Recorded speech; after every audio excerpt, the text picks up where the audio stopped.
So, Molood, welcome to this live session on remote work for Agile teams. Thank you. Thank you. Thanks for having me here. Absolutely. So, Molood is the founder and owner of Remote Forever. I think we are on the third edition this year of that Remote Forever Summit, right, Molood? We finished the third edition in 2019, so 2020 would be the fourth. Exactly. Time goes fast. Yeah, very, very fast. And of course, a lot of content there, Remote Forever. Is it remoteforever.com? Remoteforever.com is the website, and remoteforeversummit.com is the summit. Absolutely. And pay attention to that as it comes up, I guess, later in the year. Do you already have a date, Molood? It's not published on the website, but yes, it's going to be in September. There you go. You've got a scoop by attending this live session in September. And she is, of course, behind the organization of that summit, the world's first fully web-based Agile remote summit. She's also a certified Scrum Master and has worked as an Agile coach with clients all over the world. So, Molood, that was a short intro. Tell us a little bit more about yourself and how has this COVID-19 situation changed work for you? I guess not much, right? Actually, it has changed. So for those of you who don't know me, like a lot of you guys that I'm making assumptions, but like a lot of you, I also have a software background. So I graduated from a university in South Sweden in computer security, and I became a developer before I even got introduced to Agile. And I have grown to become a Scrum Master, worked as many different roles in the development world, mostly focused on testing because I was crazy with, and I was a perfectionist. So of course, quality assurance was the thing that drove me. But when I became a Scrum Master and later discovered Agile and became an Agile coach, I became obsessed with Agile coaching in general. And the reason why Remote Forever came to be is because at some point when I was sitting alone and I was doing a self-retrospective about my career and my life, I realized I have never ever worked in a co-located team. What's up with that? How come there are so many teams and organizations that I work with and none of them has a co-located team? Or, they have co-located teams, but they still have to collaborate across locations. And yes, every training, every education out there that talks about Scrum and Agile and helps you become a Scrum Master is all focused on co-location. So I put the idea out there. Vasco was one of the first people to support me with the idea, and it became the Remote Forever Summit that basically shaped the business that came to be. And what I do in the business is with my team, we help companies that are distributed to transform to Agile. And we also go into companies that are in the middle of their Agile transformation and don't really know how to get remote working to work for them to actually do so. So that's the background for me. And COVID-19 question is, I am starting to see too many people that are suddenly remote work experts. And I wrote about it on LinkedIn yesterday. Like what I see when I listen to them, when I read their stuff, when I watch their videos, it seems like they have just figured out how to get this camera working and they have learned how to use an online whiteboard and suddenly they're experts. So I get a lot of requests, like, or quick questions, or can I pick up your brain quickly kind of thing that is exploding my inbox right now. But I'm also surprised that so many people assume that remote work is such an easy thing to convert to, where many of the same people are Agile coaches who used to say to the same kind of people who said, Agile is easy, you just learn how to do Scrum and you do your meetings standing up and limit them to 15 minutes.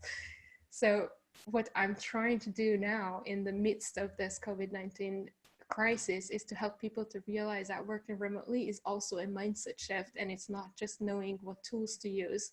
So I hope that you give me like good questions and challenge me with your questions so we can have a fruitful conversation together.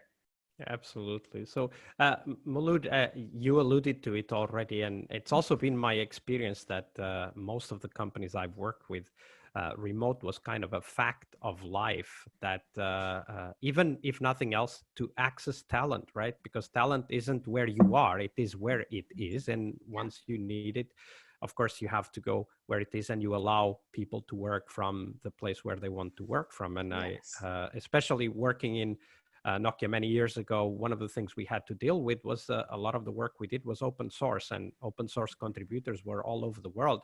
It never crossed our minds that we could be fully co-located. So remote work was always part of the reality, and we established rules like if one is remote, everybody's remote, and things like that.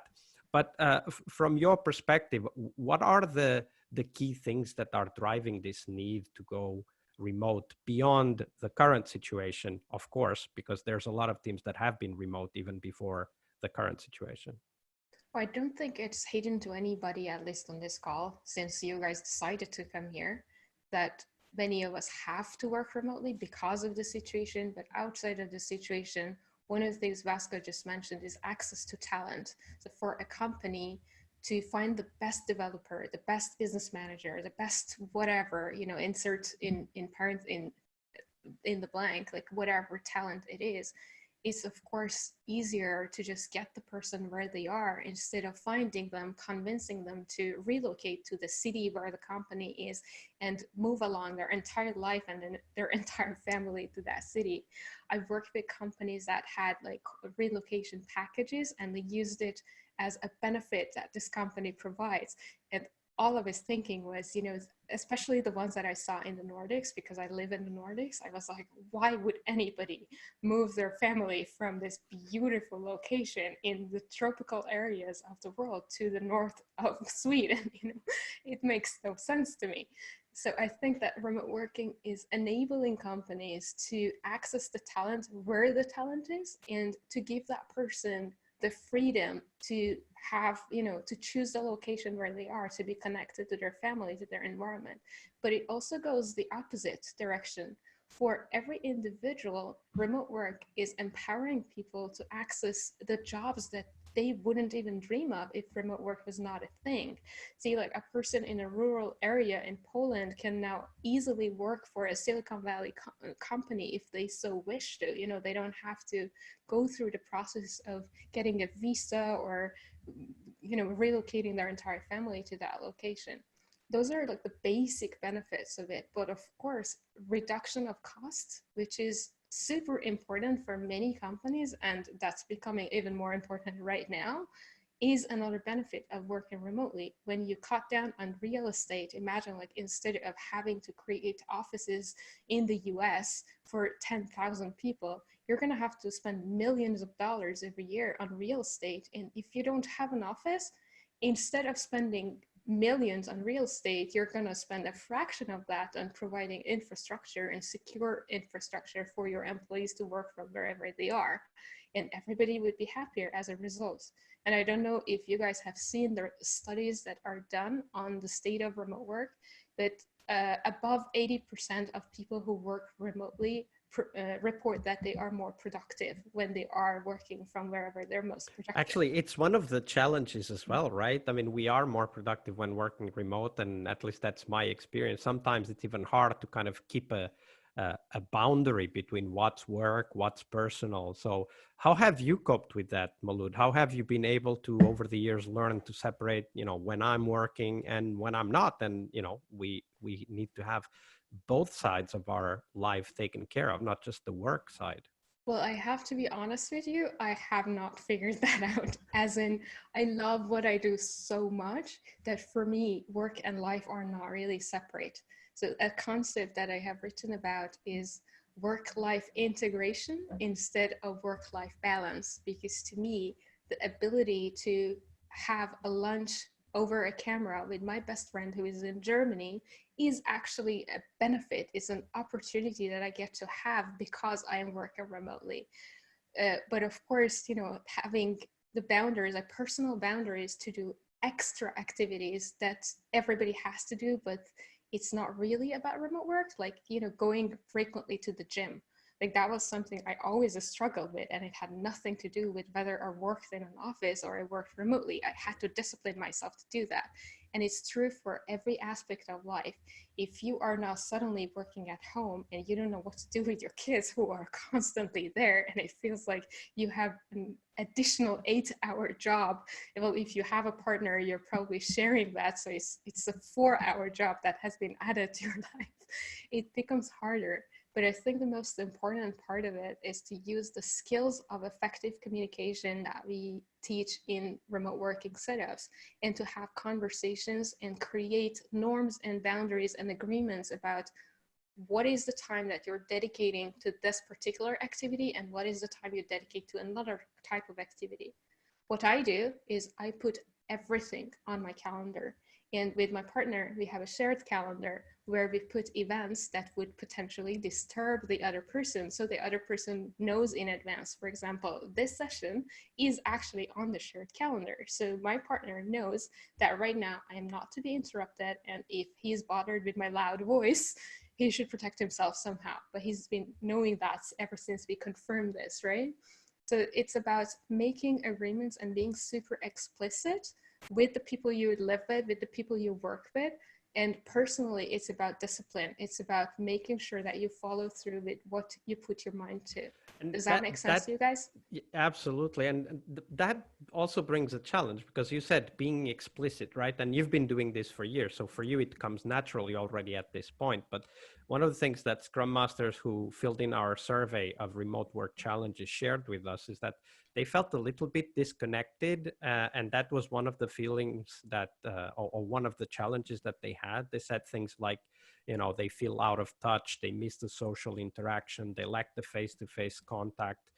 And that being explicit about creating that collaboration, right, in the same space, and also with the colleagues that are remote, that's something that takes some time to develop. How have you, Molood, how have you found what tools have and what approaches have worked for you to kind of go over that disconnection and start to feel connected with your remote colleagues? This is a tip that I have shared many times on many different interviews, and that is to think about how you interact with people that are dear to you, friends and family who don't live in the same city as you. What do you do to keep in touch with them if you really want to keep in touch with them, if you actually do like them?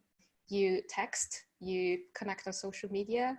Every once in a while, you pick up the phone and you call them and you talk to them. So those are part of how we connect with each other when we are in a family or when we're friends. When you're working in a team, sometimes we forget how easy it is to write to someone, to pick up the phone and call them, or to ask them to just, have a conversation with us. Today, I had lunch with a friend in a different country, and she was super busy, and we couldn't really get to talk for a long time. And just yesterday, we said, you know what, when is your first availability? And I was like, yeah, I'm busy like all this time. And she was busy all this time. And we were like, okay, let's have lunch together. We can synchronize on our lunchtime, right? We're both in Europe. So that's what we did. And we don't necessarily work together with this particular person, but I do that with people that I work with as well. Sometimes I just have coffee, I say, hey, I need something to discuss with you, and this is something that would take a very long time if you want to chat or if you take it to email. So how about we just take a casual coffee over camera, and just like this, we sit together and we talk. Yeah, literally having coffee remotely, right? I'm actually having coffee with Jacopo Romei just after this, exactly because, in Europe right now, everybody's cooked up at home, right? He's in Italy, situation is even worse. He's at home, he's safe, so don't need to worry about that, but he's at home. I'm at home. In Finland, people are still out and about, but of course we're in different countries, so that's the only way we can connect. Definitely. Arlo has had a question, and that's something we are going to jump into very quickly. So let's tackle that immediately. Arlo's question was, any tips on how to manage full remote meetings efficiently? He talks specifically about being interested in meeting introduction best practices, rules for ensuring good speaker rotation, and is it better to display meeting support or display everyone's faces? So these are just three aspects, but the overarching question, which I guess it's on everybody's mind, is the most important tips, things that work to manage fully remote meetings efficiently? Okay. That's a very broad topic. That's actually like a course that takes weeks to teach, but I'm gonna try to narrow it down and give you some tips. So Arlo, since you asked the question, are you familiar with the power framework that is about purpose, outcome, what's in it for me, engagement, and roles? Not that much. All right, so I'm going to briefly introduce you to this framework. That is a framework that would help you to set the purpose of the meeting and to communicate it super clearly before anyone shows up to the meeting. And this is a very important exercise to do, even if you're not fully remote, because it helps you communicate super clearly to people and get their mind ready before they even step into the meeting. But before I do that, I'm gonna quickly answer the quick tips that you asked for. So rotation of speaker, that's a very valuable thing to actually do. And what I do is it's simple. It's super simple, and it actually uses a pen and paper. You can of course do this digitally too, but I do that as a facilitator. I always use pen and paper next to me. What I do is if the meeting is small, I write the names of the attendees on a piece of paper in a circle. And every time someone speaks, I put a line next to their name. And as the meeting progresses, I can see who has spoken most and who has been quiet. And I can gently, as you know, a facilitator, invite the quieter people to speak up or ask them questions. What was the last thing, Vasco, on the list? You asked, there was a third item. Yes. Yeah. So go ahead, Arlo. Okay. Introduce that. The question was, is it better to display everyone's faces on the video tool or put the support directly? So okay. It's so really like meeting notes, I guess, right? You mean like the difference between faces and meeting notes, for example? Yes. It depends. It really depends. If you have, you should ask people what kind of setup they have at home. If every single person has, like, say, 2 screens, of course it's good to be able to see each other and have a shared document that you're working on. But if many people are working from a 13-inch square in front of them, it's hard to see everybody and also see the screen. So you need to choose the tools correctly. Like this tool that we're using right now, this is Zoom, I'm just saying that for people who are watching this later. If you click on top of your screen, there is a small option that says view options, and there is a little arrow. If you click there, there is an option that says split screen, or what is it, side-by-side mode. That's what it says, side-by-side mode. If you choose that, you will see everybody in a column next to you, and you will see the shared screen pretty big. So that works great if you are like 6-7 people on the meeting and you can see everybody's face at the same time on a small screen as you. But there are, of course, different setups for different things. Different meetings require different tools and different ways of facilitating. If your meeting is about informing people of something, I usually say, if there is no decision to be made, if there is no discussion necessary, don't even call for a meeting. Send a video, make an email. You probably have seen the meme that says, oh, that was a meeting that could as well have been an email. You've seen that, right? It's an internet meme. And we have too many of them and we're not aware. So if you are calling people for a meeting, first of all, you probably have Agile skills. Make sure that people know why they are there, and make sure that everybody knows how they are expected to participate. If you're asking them to just show their face for the sake of it, they probably don't like to do that. Like right now, we are not requiring people to be on camera because it's not an interactive session where people need to unmute themselves and discuss, although it is recommended because it creates this environment that we're sitting together and we're having a conversation, and it's not a webinar, it's not a seminar, I'm not giving you a lecture, right? So it depends on what you do. So we have go ahead. we had one more question, which I think, okay, so it's not about meetings anymore, but I think it's really crucial for us that are starting our remote working journey, which is, okay, so how do you help people understand, develop, and of course, to establish a culture of feedback in remote teams?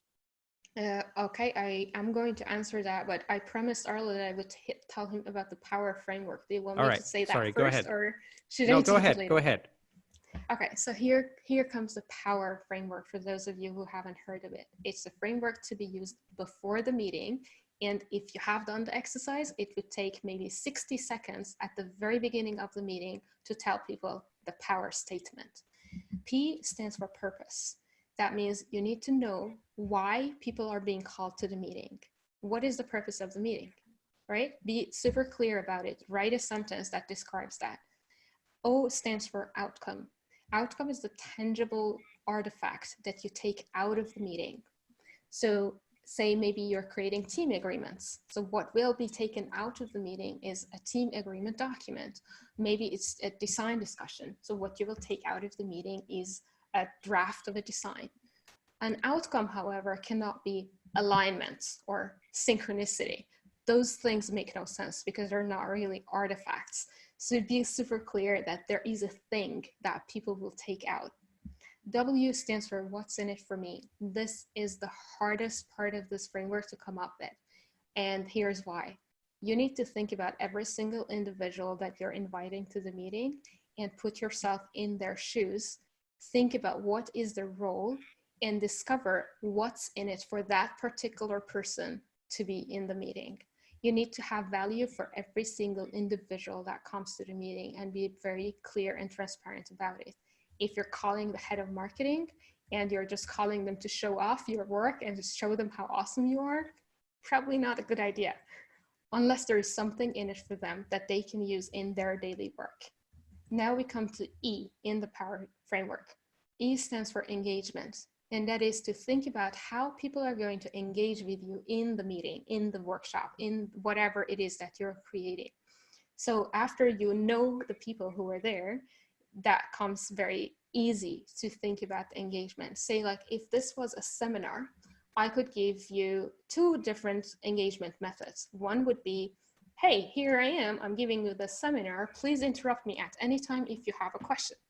The second would be, here is a seminar. Please do not interrupt me until the end. I will take questions at the very end. These are very clear instructions that make people aware of how they're expected to interact in the session. In a workshop, it's the same. You know, you can say every half an hour, we're going to have a break and we take questions then, or we're going to have this document and I expect you to fill it in. Everybody is expected to write in. So there's many different ways of creating engagement. And then R, the last one, stands for roles and responsibilities.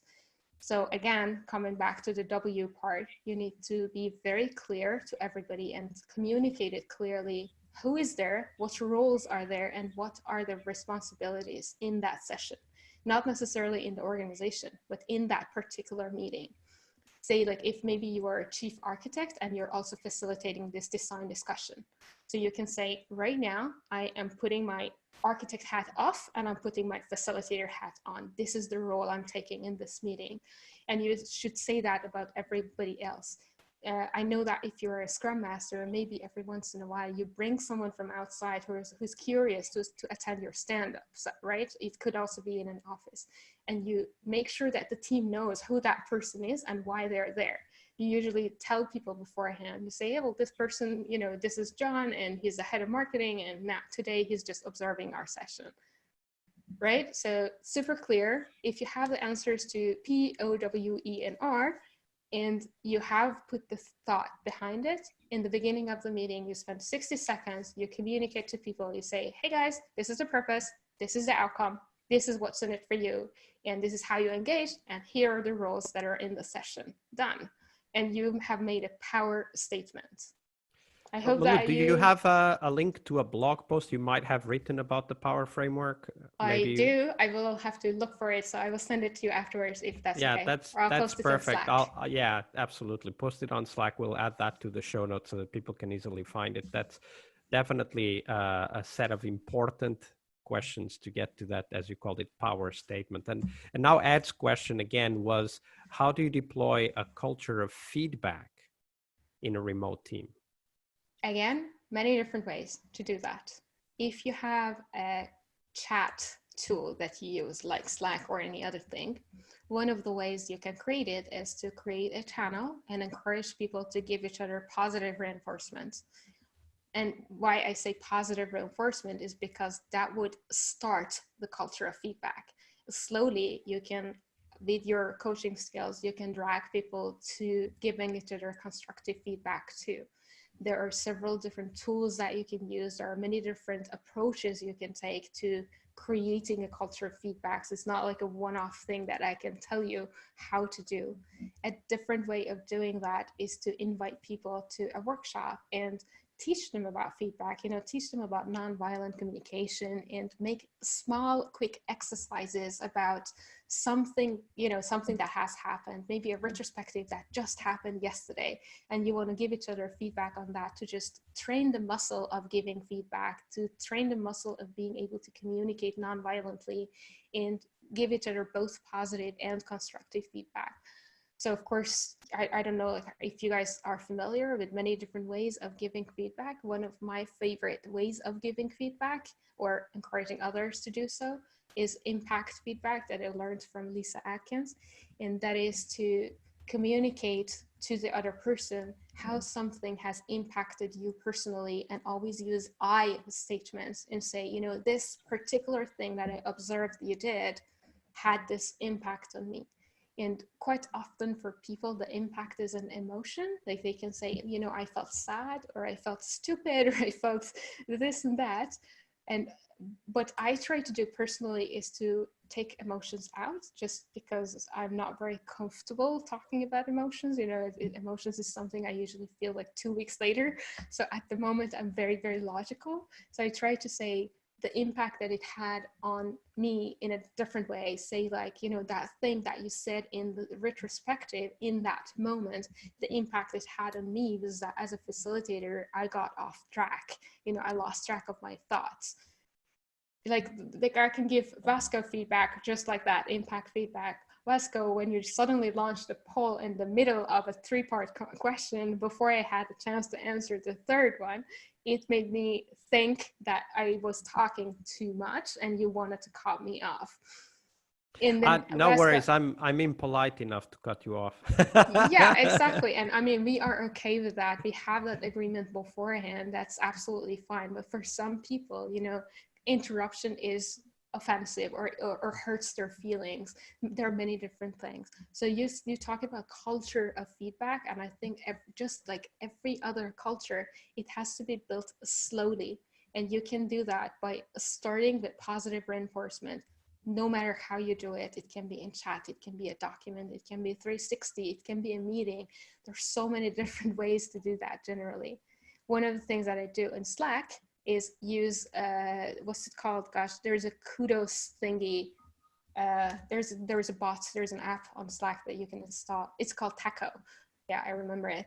So you give people tacos, and every time somebody in the team does something nice, you just give them 2 tacos or 3 tacos, and this gamifies it. It helps people collect tacos, and then the taco bot automatically posts something for you and say, hey, this person got a taco from that person, and everybody gives a reaction to it. So it's just like a written kind of culture, but it's positive. And you can lead the constructive a little more strategically and more in a more structured way. I hope that gives you a little more ideas about it. I would just emphasize that it's a slow process. I like the aspect of starting with positive reinforcement first. And I do want to emphasize first, because my own experience is that when we start, for example, meetings like retrospectives with positive reinforcement, the energy in the room just goes, through the roof, and people are much more present and active, and they are much more willing to listen. Yeah, definitely. So I did start the poll, and I asked the question, what is the biggest challenge you face right now as a remote team member, Scrum Master, or Agile coach? And 8 out of you already participated. If you haven't yet, you can still. it will be open till the end of the live session. The question or the answer that got the most votes was my team members are not engaged during the remote sessions. I'm sure you have a lot of experience with that, Molood, because you have worked with many distributed teams and you have found your own ways to improve and keep engagement high in those sessions. What are some of the tips that you can share with us about how to keep that engagement high in the remote sessions? Okay, I see that a lot of focus is on meetings and sessions, whereas I always emphasize that remote work is much, much more than just meetings. But let's keep the focus where you guys are interested in. Remote members are not engaged in the meeting, possibly because they don't know why they're there, possibly because they don't know what is the outcome. So I already gave you the answer with the power framework. Make sure that it is communicated super clearly to them. And hopefully by knowing those things, they would be more engaged. But there is also a lot of things you can do to check the engagement and to bring the attention back to the meeting. I don't know if you're noticing right now when I'm talking, sometimes I talk really fast and sometimes I talk slowly and sometimes I pause. And those are the things that you know how to do as a facilitator when you are in a room. It's the same thing with your tonality, that you can control the energy and you can also observe the energy. If you don't have people on camera and it's a short meeting, make sure you invite them to be on camera so you can actually see their faces and see when they're zoned out. Right now, I can look at you guys and see who is actually paying attention and who is not. But those people who don't have their cameras on, it's impossible for me to know that. It's impossible for Vasco to know whether or not they're in the meeting or not. A very important thing that many people miss when they create online sessions is that they assume that they can just replicate what they do in an in-office setup and just, you know, use a video camera and a whiteboard and repeat the same thing. This is absolutely wrong, and I want to prevent anyone from going that way, because when you are in the room, you can have a seminar for 15 minutes, you can show a video for 5 minutes, and then you can give people an activity to do in their little smaller groups, right? You can, of course, do the same thing with Zoom. There are breakout rooms you can use, and there are, you know, different ways of creating that kind of engagement, but that is absolutely wrong to do in a remote setup, and here's why. When we sit in front of the camera for longer than 40-45 minutes, our brains are frustrated. We cannot get that, you know, we cannot take that much sitting still in front of a camera. When you're in a room, of course, the attention span is still 45 minutes, but you have more freedom of movement. You can stand up, you can move to another chair, you can just stand up and go outside. When you're sitting in front of a camera, your focus is on a square, and it's a lot smaller than a room. It's much, much smaller. So you need to make your session cut in shorter iterations. So instead of 45 minutes, make it half an hour, make it even shorter. Make sure that there is a lot of activities that people need to engage in. Use whatever tool you're using, but it's most important to create the events, create the session so that people would, you know, be super engaged in that short period of time and then take a break, and be super engaged again and then take a break. It's just like an in-person workshop, but it's just a smaller iteration. So you need to redesign your workshops. You need to redesign your sessions so they are remote first. Yeah, that they are remote first. That's great. By the way, those of you guys that have joined during the session, you can add questions on the Slack. I'm just going to post the link to join the Slack again on the chat. So you will be able to see it on the Zoom chat, and then you can go and post questions there. And now would be a good time, as Molood was just saying, to have a little break and actually write the question. So what's the question on your mind? Write it in the Slack channel and share it with us so that we can then ask that from Molood. Do you have, by the way, do you have any like energizers you can share with us, Molood, on, for example, right now, like what could we do to re-energize the room? What could we do? How about you all show me what you are wearing on your feet? That's a good question. Okay, I'm going to try to do that. There we go. There we go. That's a good one. That is definitely Cool. energizing and flexibilizing. I feel, yeah, it's almost Yeah. a yoga lesson here. Well, sometimes people just pick up their camera and show their feet, but this is a very easy one, and many people have no problem sharing. There are also like ones that you can use that are a little more engaging and require people to have a bigger stretch. Like I can say, pick up an item in your room and show it to the camera, or if you don't use camera right now, take a picture and share it in the chat and tell us one sentence about that item. Yeah, And this and gives a little personal touch to who people are, what they have around them. Like if I asked you to pick up an item, I would pick this thing that I have. This is a pot, a teapot. That's a gift from my grandma, and it looks really funky to me. But sometimes I have tea in it, and sometimes I have coffee in it. Today happens to be coffee. Show me something from I love your that. desk. By the way, I want to show this because you all should be taking a lot of vitamin C right now. And this is the kids version of vitamin C. They love this. That's super nale. That means super bear. And they take this every day in the morning. Don't overdose. Don't overdose. This is a cat. I love the cats, but my daughter is allergic to the cats. So Oh, so you have that one. That's awesome, Ed. We That's can see the beautiful. cat. Okay. Those of you who are not on camera, post something on the chat. You can take a picture of an item and post it in Slack. It's only to put in the tea to be in good health. Ah, honey. Absolutely. Nice. So that's a great example of an energizer. Like if your meeting is running a little bit over 45 minutes, don't forget to, as Molood said, split it up in maybe 2 sections and have an energizer in the middle. Can I add something here? Go for it.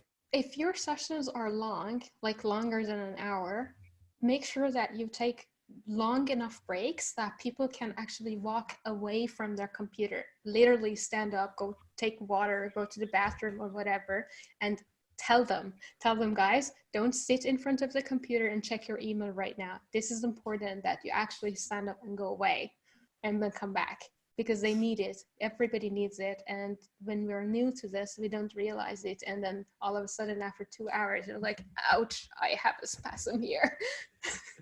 Absolutely. So Andre shared the hand disinfectant on the Slack channel. Cool. That's brilliant, Andre.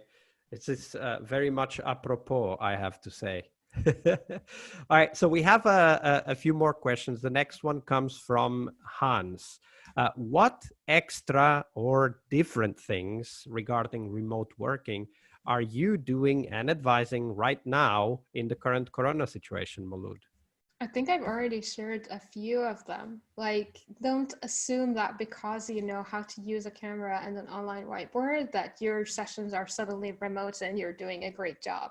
Redesign everything and think remote first. And I already shared with you, like, what is the most important thing in remote first? And that is shorter iterations and a lot more engagement than you would have normally.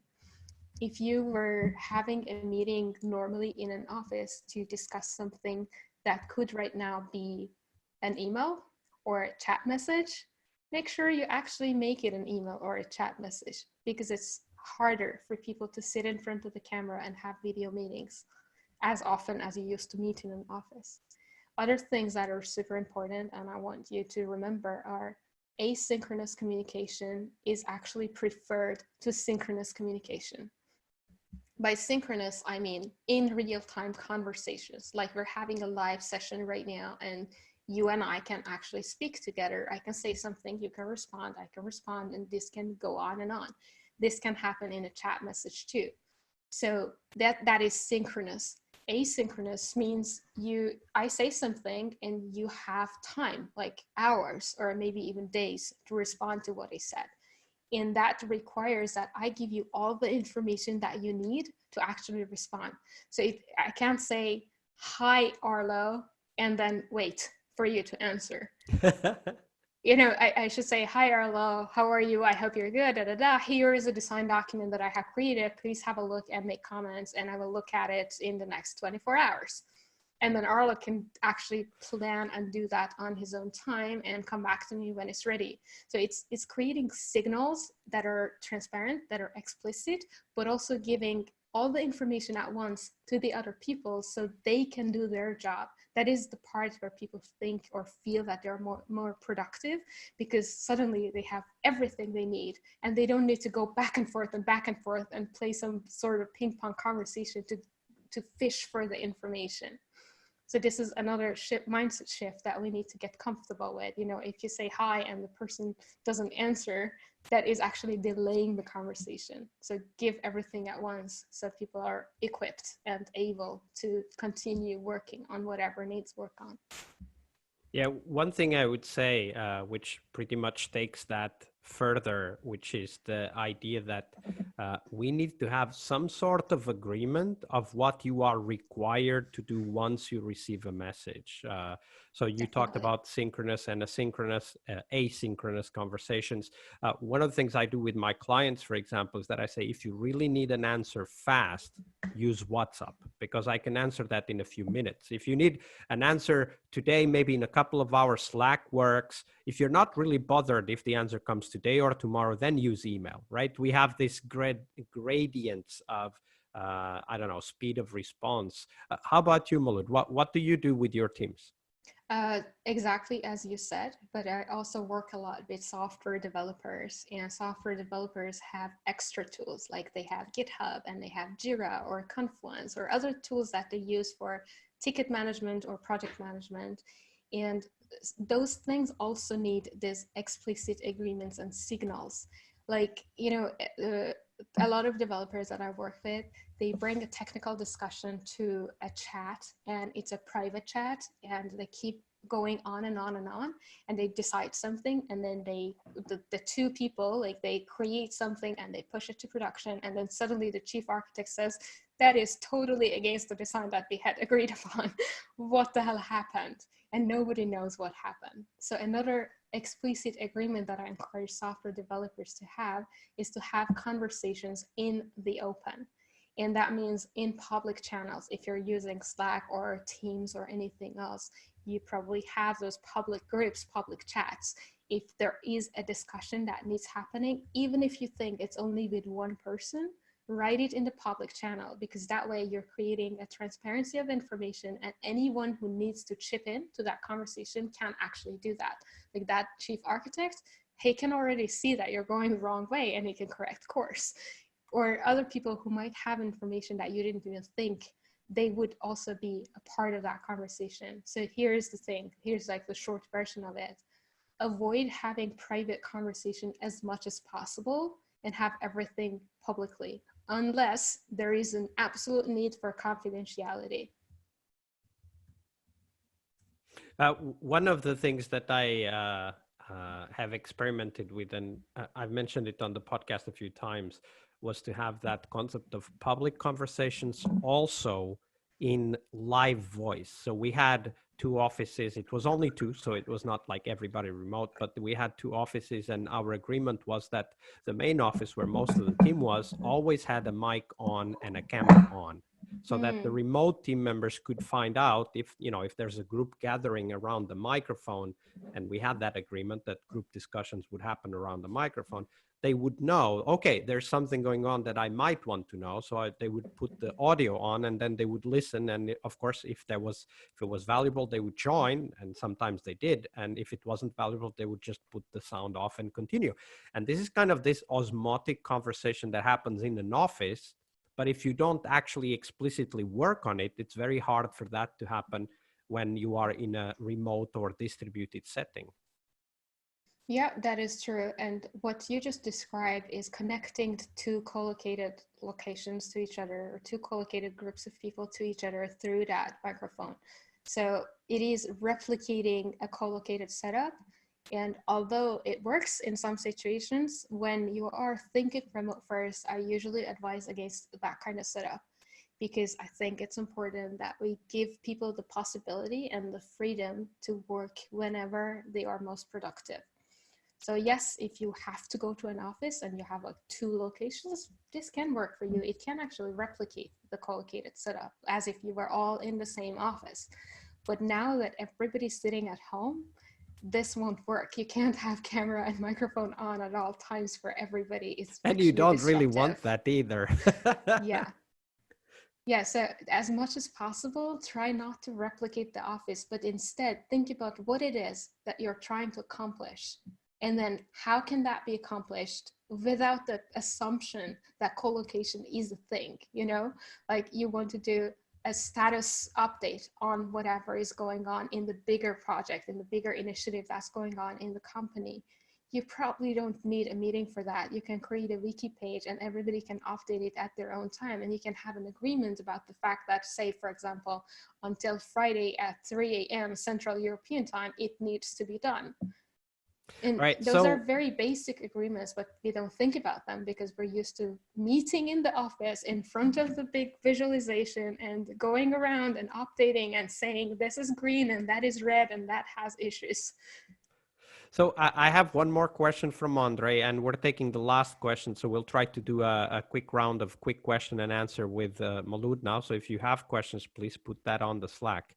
The question from Andre is taking that further, what you just said, allowing people to work when they are most productive, comes, of course, the fact that everybody has potentially different times when they are productive. And if you have people, individuals distributed in multiple time zones, you still have that, even that on top of it. So how do you explicitly and carefully, maybe deliberately consider the impact of different time zones on the remote work and remote collaboration? It varies. As I said, it's not a secret that I do prefer asynchronous communication to synchronous ones because of the freedom it gives every individual. But if you have to have real-time conversations with people, have an agreement about the time at which you are going to have meetings. You can't have a meeting at a time that works for 9 people on the team and then the 10th person has to wake up at 2 a.m. to attend that meeting. That can't work. But you can have agreements about working hours. Say like if you're working in Europe and India and the US, you have about 3 to 4 hours that can overlap if people shift their work schedule a little bit. But what the most important is to agree to have real-time conversations, whether they're chat or meetings, in the time that it's overlapping amongst the different time zones that you have. And there are, again, tools that can help you visualize the overlapping time. So you always make sure that you're scheduling all those meetings and sessions during that limited time frame that there is an overlap. So meeting zones in the calendar, right? So that Yeah. everybody knows when they can schedule those sessions. Yeah, those are just like very basic things again to make sure that you don't require people necessarily to work 8 hours in a row every day, but you do require them to be available during those 3 hours that you're going to have real-time meetings. And then they can spend the rest of the 5 hours of the workday any how they want. Absolutely. Okay, so we're getting close to the end of this, and I do want to thank Molood for making the time to be here with us. The one question that I have, and maybe that's one of the things we can start finishing with, unless somebody has another quick question, is Molood, where should people go if they are, interested in learning a lot more about this, getting more familiar, potentially even going remote first, even after this situation? Where can people go to learn more? What's a resource we can share? That's a good one. So you can, of course, learn from me. I have a newsletter you can just join. That is at remoteforever.com. And there are several different really great people that you can follow on LinkedIn. If you follow me, I like their stuff and comment on their stuff a lot. I tend to not necessarily comment on people I disagree with. Sometimes I might, but that's very obvious. I don't know, like what else can I say about the great remote resource? There are books that have been written. The book written by Lisette is a really, really great book. It's hard to read because it's like an encyclopedia. It's very, very comprehensive, but it's a really great referral if you have access to it. I don't know if I can show it to you here. Yeah, I actually have it here. Do you want me to take it and show it? Yeah, please do that. Okay, I'm using this cable for microphone. those of you on the audio channel, Molood is just getting the book to show everyone what the book looks like. There it is.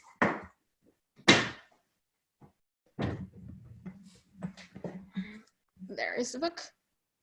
Work together anywhere. There you go. Yeah. So thank you very much, Molood, and it's definitely been a pleasure to have you again on the podcast and now in a live session with our friends and listeners, everyone. Thank you very much for participating. So Molood, thank you very much for your generosity with your time and your knowledge. Thank you so much for having me. I hope you guys learned something. Yeah, a lot. Thank you.